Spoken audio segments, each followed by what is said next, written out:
안녕하세요. 신구대 학생 1학년 그 대형 카메라 수업. 어, 아까 좀 전에 선생님이 그 인사말 한번 하고 바로 그 첫 번째 수업 시작할까 합니다. 음, 지금 대형 카메라 이 수업이 여러분들한테는 사실 조금 어렵게 느껴질 수도 있고 조금 많이 낯설어 할 수 있는 과목일 수 있어요. 왜냐면 제목 자체가 뭐 그냥 카메라도 아니고 뭐 대형 카메라라고 하니까 카메라를 사진이나 카메라 전혀 접하지 못한 학생들은 많이 낯설어 할 거라고 선생님이 미리 생각을 합니다.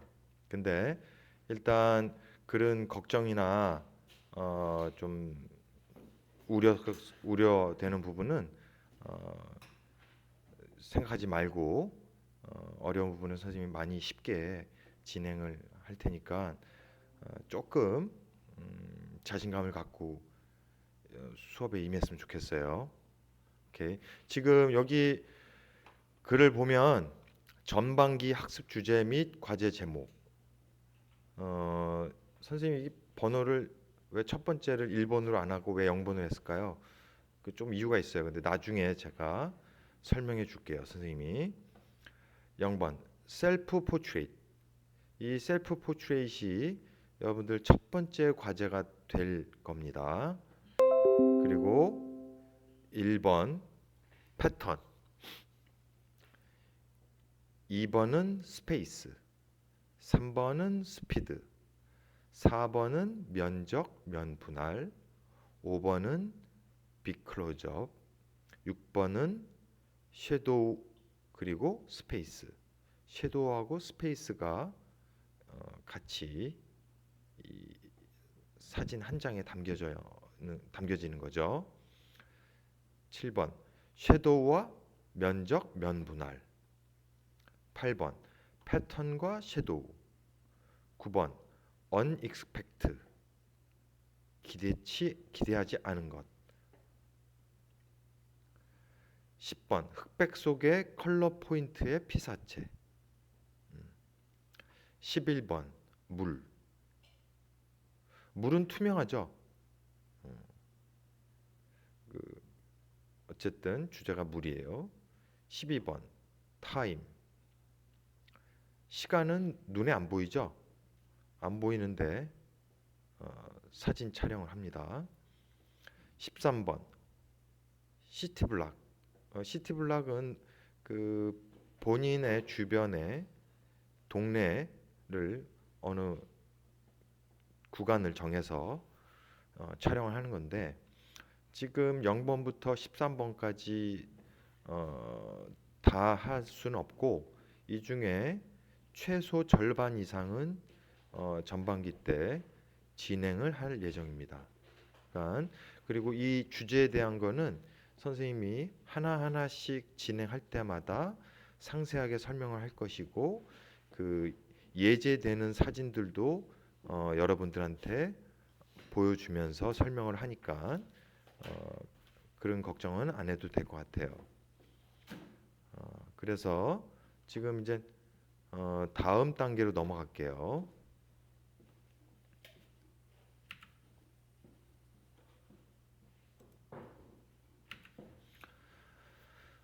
이번 대형 카메라 수업 중에 언급될 주제들이에요. 이것도 지금 여러분들이 좀 많이 낯설어하는 단어들이 많이 있지만 그냥 이런 게 있다.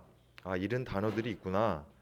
그냥 너무 어려워하지 말고 그냥 몇 번 읽어봤으면 좋겠어요. 그냥 이 수업을 진행하기 전에 여기 보면 단어들이 있죠. 풍경인데 도심,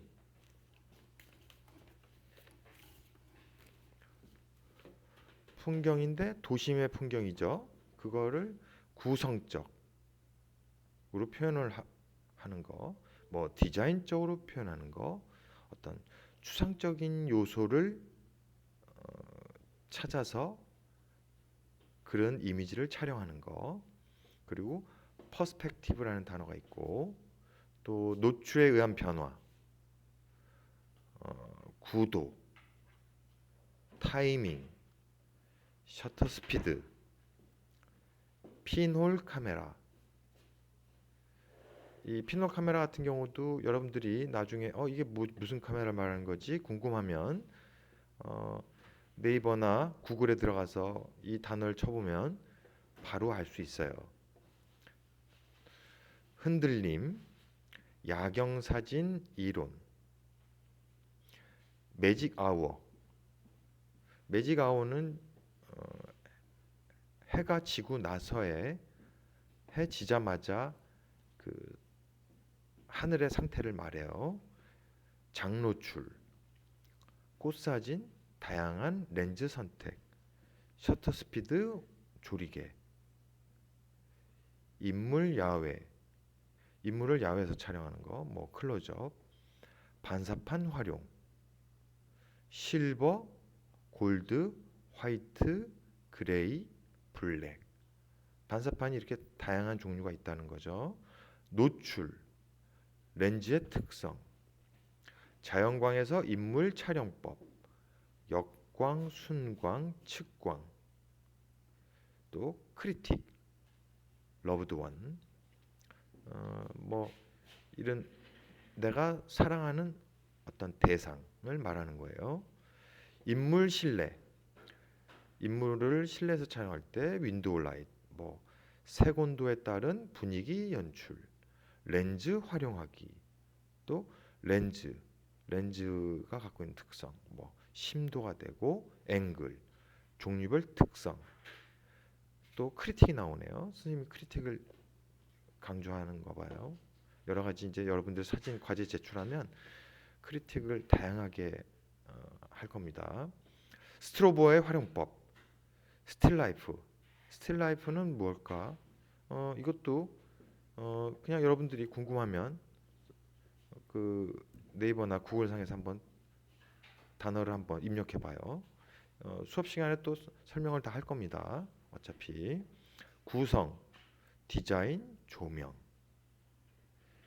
실내 인공광으로 요리, 또 음료 분위기 표현 이렇게 있어요. 이게 이 수업 중에 이제 언급될 주제들, 또 수업 중에 선생님이 이렇게 이야기할 것들, 그 수업 중간 중간에 선생님이 그 설명하는 그런 어떤 주제들을 쭉 이렇게 입력을 해서 여러분들이 한번 보라고 읽어보라고 이렇게 좀 작성을 했어요.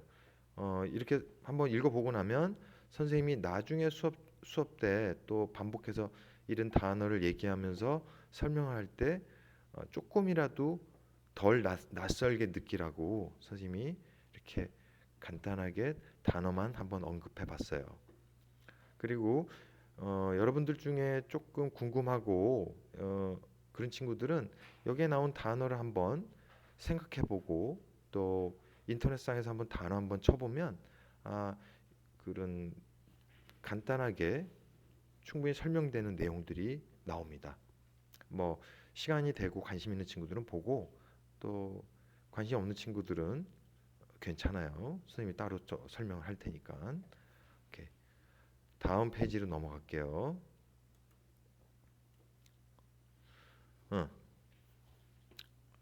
지금 이제 강의 과목 대형 카메라 1주차 목차. 오늘 이제 첫 시간에서 선생님이 제일 먼저 언급해야 될 사항. 선생님이 이게 말하는 거를 알고 있는 친구들도 몇 명 있을 거라고 생각합니다. 근데 대부분 사진을 접하지 않고 어떤 그 관심이 있어서 궁금해서 영상이나 사진에 대해서 그런 호기심도 어떤 호기심에 출발한 학생들도 있을 것이고 정말 좋아서 들어온 입학한 친구들도 있을 거예요. 다양하겠죠. 근데 과거에 여러분들 이제 신구대학교 2학년, 3학년, 뭐 4학년 이런 학생들 1학년 때 입학할 때 보면 그렇게 큰 관심을 갖지 않고 입학해서 이 하면서 상당히 그 많은 재미를 느끼고 자기가 관심이 자꾸 높아지고 그러다 보면서 더 열심히 하게 되고 그래서 이렇게 그렇게 되는 학생들이 많이 있어요. 근데 1학년 때는 누구나가 가장 기초적으로 모르는 상태에서 수업이 진행이 되죠. 그렇기 때문에 선생님이 이 대형 카메라가 사실은 기존에는 2학년 1학기, 1학년 2학기 때 진행되는 과목이었는데 부득이 여러 조건들 때문에 이 첫 학기 때 진행을 하게 됐어요. 지난 학기부터.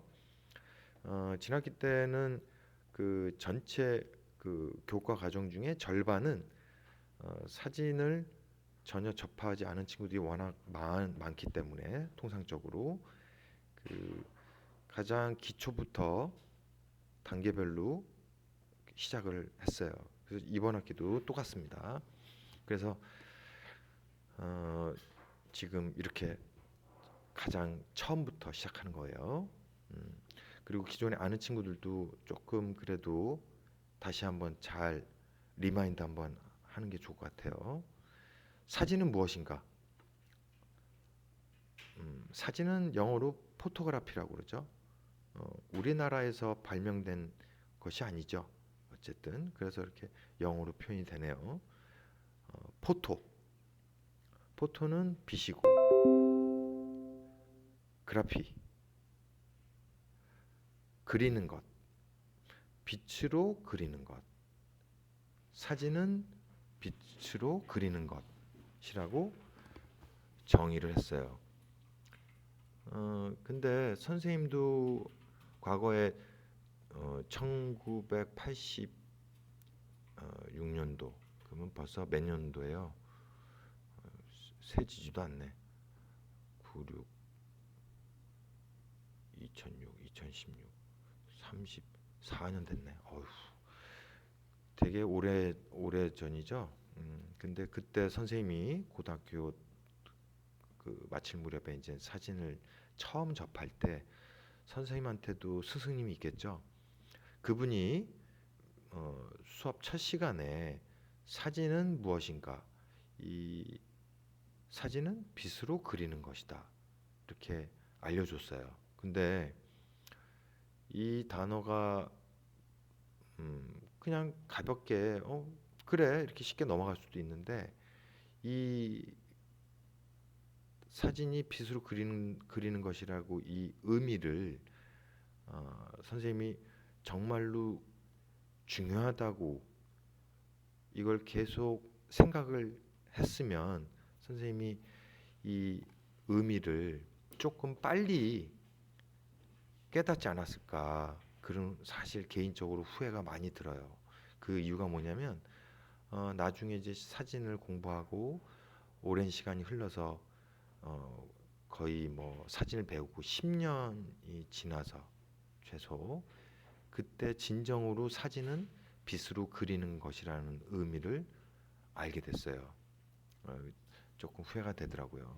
여러분들도 사진은 뭐야? 그럴 때 여러분들이 속으로 마음속으로 머리에서 동시에 빛으로 그리는 거라는 의미를 잘 모르지만 자꾸 그렇게 생각을 하면은 좋겠어요.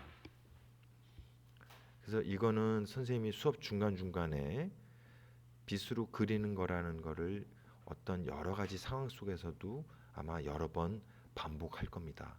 그래도 그 조금 이해를 부탁해요. 알았죠? 오케이. 다음으로 넘어갈게요. 프레임의 정의. 프레임은 뭐죠? 프레임은 프레임 하면 틀이죠, 틀. 무슨 틀일까요? 보통 통상적으로 우리가 그 그림이나 뭐 예술 작품들 벽에다 걸 때 뭐 프레임이 없는 것도 있지만 보통 그림 같은 경우 통상적으로 어떤 사진 다 그 틀이 있죠. 프레임이 있어요. 프레임이. 근데 이 프레임이 뭐 그림 같은 경우도 뭐 모양이야 뭐 동그라미 되겠지만 일반적으로 사각형이죠. 그 사이즈야 워낙 다양하겠지만 어쨌든 통상적으로 사각형이라는 거. 이 사각형도 정사각형이 있고 직사각형이 있어요. 직사각형이 가로 직사각형이 있고 세로 직사각형이 있죠. 어쨌든 뭐 가로 세로 방향만 90도로 바꾸면 똑같은 거니까 직사각형 하나, 그죠? 그리고 정사각형 하나. 크게 생각하면 두 가지예요, 그죠? 그런데 그 와중에 또 직사각형 비율 중에 휴대폰 영상, 영화, TV 이런 것도 직사각형이죠. 어쨌든. 근데 직사각형이어도 영화는 조금 더 긴 가로 직사각형이고 TV는 조금 통상적으로 그거보단 짧은 가로의 직사각형이에요. 그리고 휴대폰 영상도 직사각형이고 사진은 직사각형도 있고 사각형도 있어요. 그런데 선생님이 이 프레임에 대해서 얘기하는 이유가 뭘까요? 여러분들은 그럴 거예요. 사진 찍거나 휴대폰 찍으면 어차피 사각형을 찍히는데요. 근데 왜 선생님 프레임을 자꾸 얘기할까? 이 얘기를 해요. 근데 여기 선생님이 타이핑 쳤죠? 프레임의 정의가 뭘까? 주제가 되는 대상이 만들어진다. 프레임이 만약에 없다면은 주제가 되는 어떤 그 대상이 만들어질까요? 안 만들어질까요? 구별되어지는 프레임이 없다면은 주제가 되는 대상이 보는 사람으로서 어떤 인지할 수 있는 거가 아무래도 시각적으로 약해지겠죠. 그리고 알아볼 수도 없을 거예요. 그런데 이 사진, 휴대폰에 사진, 카메라 기능이 있든 카메라에 있는 기능이든 여러분들이 촬영하기 전에 여러분들 눈으로 볼 때는 그 프레임이 여러분들 눈에 있나요? 여러분들 눈에는 없죠? 프레임이 없이 여러분들은 대상을 바라보고 풍경이든 대상이든 보는 거죠. 그죠? 근데 여러분 눈에는 프레임이 없어요. 그런데 사진은 영상이든 내가 의도하지 않아도 프레임이 자동으로 설정돼 있다는 거예요. 그게 정사각형이든 직사각형이든. 그래서 여러분들이 어떤 예를 들어서 여러분들이 휴대폰으로 촬영을 하든 뭐 그냥 일반 카메라로 촬영을 하든 여러분들이 관심 있는 대상을 관심 있는 그 무언가를 바라보고 촬영을 했을 때 여러분들이 내가 의도했던 대상이 여러분들이 바라보고 있는 거와 여러분들이 바라보고 있는 그 장면과 촬영을 해서 똑같은 대상, 여러분 눈으로 봤던 대상과 촬영을 해서 봤던 대상과 똑같이 비교할 때 같을까요? 다를까요? 달라진다는 거예요. 첫 번째, 프레임이 생겨서. 프레임이 생기는 그런 상황 때문에 여러분들이 바라보는 대상이 더욱 도드라지게 주제가 될 수도 있지만 여러분들이 어떤 주제라고 바라보지 않은 대상이 프레임 때문에 주제가 되는 대상으로 부각될 수도 있어요. 그래서 여러분들이 그 프레임에 대한 부분을 조금 무의식적으로 생각하지 말고 의식적으로 상당히 의식을 해야 된다는 거예요. 프레임에 대해서.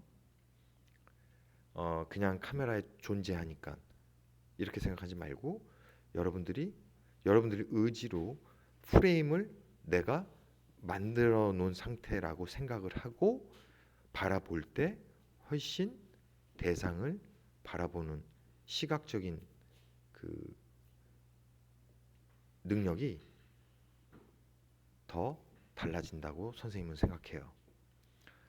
그리고 여기 밑에 이제 인간의 눈은 프레임이 없다라고 선생님이 표시를 했죠.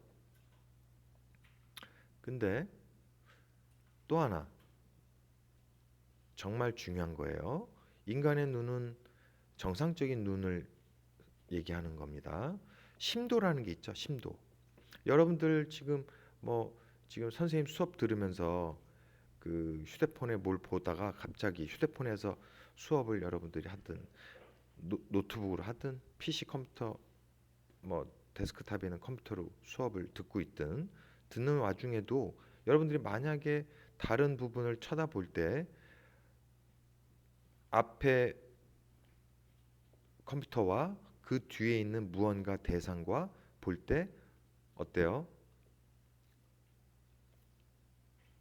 포커스가 선명도가 내가 바라보고 있는 거는 선명하고 바라보지 않는 부분은 뿌옇게 보여지나요? 안 그렇죠? 다 선명하게 볼 수가 있어요. 동시에 보더라도. 그런데 이 카메라 렌즈의 기능은 인간의 눈같이 가까운 거와 먼 거에 대한 거를 선명하게 볼 수도 있지만 그와 반대로 앞에는 선명하고 뒤에는 뿌옇게 포커스가 아웃된 선명도가 아웃된 뿌옇게 보이거나 아니면 앞에가 뿌옇고 뒤에 멀리 있는 피사체가 선명해 보이고 이런 심도에 대한 거가 그 기능이 있어요. 인간의 눈하고 명확하게 구별할 수 있는 기능이죠. 이 카메라의 렌즈가. 그래서 이 두 가지 기능, 심도가 있는 거, 심도가 없는 거. 이것도 심도가 깊은 게 있고 얕은 게 있고 중간이 있고 다 달라요. 이 셀렉티브 포커스라는 것도 앞에가 얼만큼 흐리게 보이냐, 뒤에는 선명하냐, 앞에가 얼만큼 흐려지고 조금 흐리냐 이런 거에 따라서 렌즈가 갖고 있는 그 미리수, 그러니까 렌즈가 다양하게 존재해요. 이걸 다양하게 표현하기 위해서 이런 시각적인 이미지를 다양하게 표현하기 위해서 렌즈가 다양하게 존재해 있어요. 그리고 이 렌즈가 다르다는 것은 다양한 화각, 인간의 이 눈이 볼 수 있는 각도가 있어요. 그 각도가 인간은 정해져 있지만 카메라는 다양한 화각이 있다는 거예요. 왜? 렌즈가 다양하게 있어서. 그래서 여기 인간의 눈 프레임이 없다는 거, 그리고 심도가 펜포커스라는 거, 인간의 눈의 화각은 35mm 카메라에 장착된 50mm 렌즈의 화각이 인간의 화각과 가장 비슷합니다. 요거는 그냥 약간 상식적으로 알고 있으면 좋을 것 같아요. 그래서 여러분들이 이제 당분간 그 수업을 할 때 그 DSLR 카메라에 그 소위 이제 여러분들이 카메라를 구입하면 그 카메라에 맞는 표준 렌즈를 장착을 하고 촬영을 해야 됩니다. 그 표준 렌즈가 이제 50mm 기준에서 얘기를 하는 거예요. 그래서 24mm, 28mm 이런 미리 수를 선생님이 권장하지 않고 그건 표준 렌즈가 아니에요. 그래서 최하 40mm, 45mm, 50mm, 55mm, 60mm 안에까지 그 미리수를 사용하기를 선생님이 권장을 합니다. 40mm에서 60mm 안에 있는 렌즈.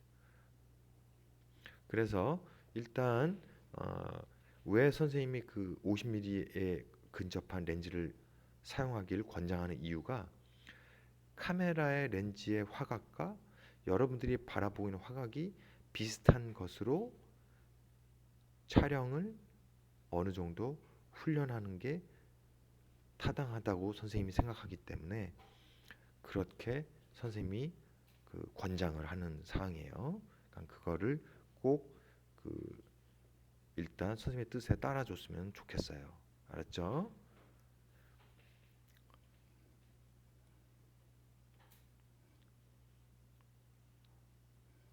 그리고 잠깐 다음 수업 내용으로 넘어갈게요.